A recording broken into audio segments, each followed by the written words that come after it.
Hi everybody, this is Upal from Ceriso Dentistry. Welcome to the first of my videos. First couple, or two or three actually, will have a little bit of science behind them. Stick with me please, don't switch off.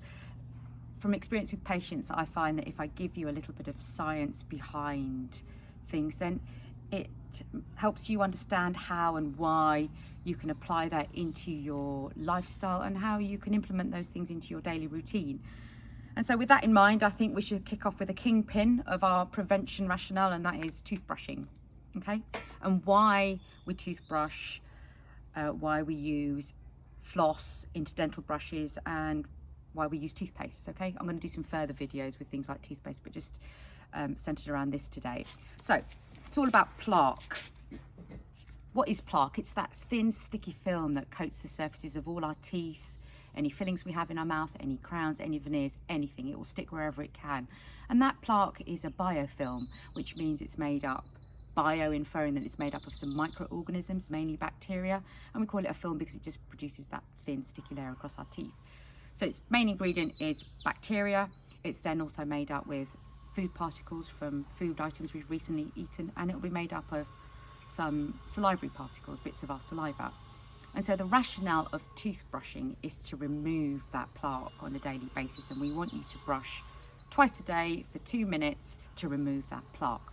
Now the reason behind that is that plaque is a complex ecosystem of bacteria, a bit like our gut, okay? And a lot of you will be familiar out there with things like Yakult or Activia, and they are food items on the market to be eaten to help boost those favourable gut flora in our mouth, so we increase the levels of favourable bacteria, reduce the unfavourable bacteria levels. And the same rationale we want to apply to our mouths. We want to get rid of those bad bacteria, maintain the good bacteria, and that's where toothbrushing comes in.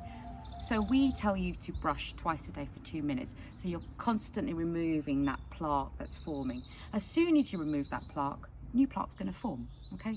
But in the early stages, that plaque is what we call immature, so it's made up of generally harmless bacteria.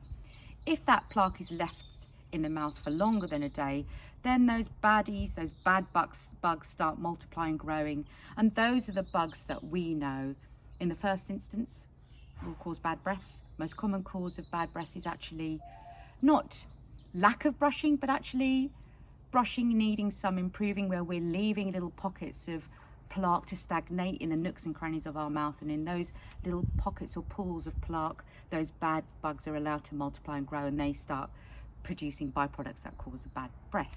So we want to be brushing twice a day to constantly remove that newly formed layer of plaque, so we're never allowing that balance to shift. A lot of patients will say to me, I don't have time, or it's always a bit of a struggle. So we say twice a day for 2 minutes. Now, most common time is morning and evening, all right? What I do say to patients is implement it into your routine.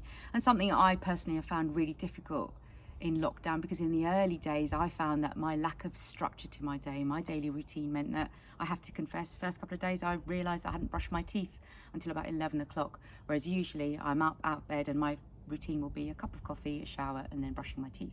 But what I say to patients is implement it into your routine.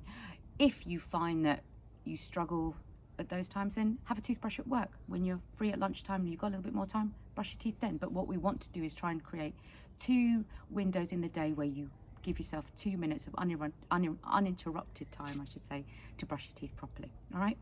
Now, as an adjunct to that, we'll get you to use flosses or interdental brushes or something along those lines. Now, in our practice, we will tailor those to patients because every mouth is different. There's lots of dentistry in some mouths, and it's difficult to manage those spaces. But the rationale behind using flossing and interdental brushes is that toothbrushes will remove the vast majority of our plaque because they can access most of the surfaces of our teeth. But in between teeth, in those tight spaces, toothbrush bristles can't really get in there effectively. So we want you to be using things like floss or interdental brushes to access those spaces.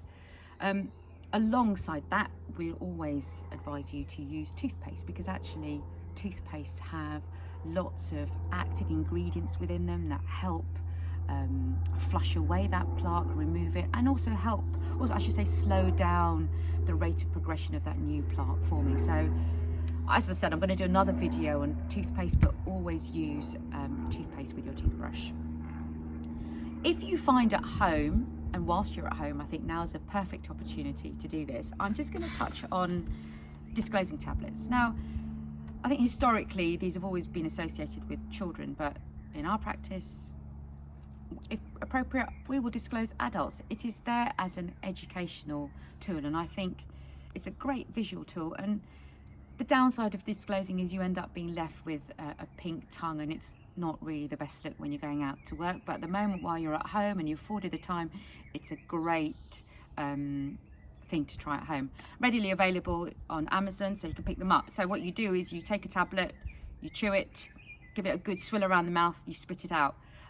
They're quite effective, so you probably want to do is then rinse out your mouth a little bit, and you'll be left with a stain, right? Two-tone stain in your mouth. You'll see pink stain, pinky, sort of light pink stain, and that is new plaque. So that's plaque that's less than a day old, that's probably appeared since you last brushed. And then you'll have the darker blue mauve spectrum of plaque, and that's the plaque that's been in your mouth for longer than a day. So that's the areas really that you're missing with your regular brushing. Now, as mum to 2 boys and the dentist in my household, we do spot checks. So I will let my boys brush their teeth, and if I think they haven't done a good job, I will threaten to spot check them with a disclosing tablet. And what that shows is any pink areas they've still got in their mouth after brushing, they're there because they haven't actually done an effective job of that toothbrushing session, and I'll send them back upstairs to do it again. Okay. Now, coming back to plaque, where I mentioned there's bacteria, one of the other places that we harbour quite a lot of bacteria is the surface of our tongue. So I will say that at the end of your regime of toothbrushing and interdental brushing, use your toothbrush head. Some of these electric toothbrushes have a setting, but even if when it's off, and use that just to brush the surface of your tongue and remove any layer of bacteria that are on the tongue as well. There are also tongue scrapers available, but I think we can say that for another video. So take home message is you're going to brush your teeth twice a day for 2 minutes. Pick the times that suit you. Use floss and interdental brushes where you think you need them, and always use some toothpaste. Enjoy the sunshine, enjoy the rest of your day. Thank you.